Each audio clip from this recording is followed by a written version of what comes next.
খুব বাজে টিম খেলেছে, কপালও সাথ দেয়নি, ম্যাচটা জিততে পারলাম না। বাট আরো ভালো খেলতে হবে টিমের। আমার মনে হয় টিমের একটা লিডারশিপ পেসকো নেই, এই নেই নেই কতদিন বলবো, কিন্তু এর ভিতর থেকেই হওয়া উচিত ছিল, হয়নি। বাট লাক। দাদা, রশিদ যে মানে ইসের যে গোলটা মিস করলো, গোল তো মিস, গোল যারা স্ট্রাইকিং খেলে তারা গোল মিসও করে, গোল করে। হ্যাঁ, ওইটা হেড করলে বেটার করতো। পরপর প্রথম ম্যাচে আগের ম্যাচে 3 পয়েন্ট, এই ম্যাচে পয়েন্ট নষ্ট, লিগের লড়াই হ্যাঁ, লিগের লড়াইতে একটু পেছালাম তো বটে। নিশ্চয়ই কোচ ভাববে এটা, কোচ সেন্সিয়াস, অনেস্টলি কাজ করে।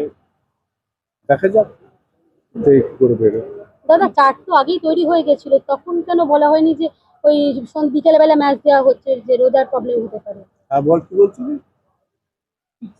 ফিক্সারের ব্যাপারটা যেটা আপনারা বলছিলেন যে এয়ারটেলের সাথে কথা বলে, আমি বলিনি এটা, কে বলেছে তার সাথে কথা। মানে এয়ারটেলের সাথে আপনারা কি কথা বলছেন? না, আমি জানি না স্যার। আচ্ছা, গিল বেশ কিছু বল ভালো সেভ দিয়েছে, এই জায়গায় কি এটা বলা যায় যে গিলের জন্য কোনো হার থেকে রক্ষা করেছে?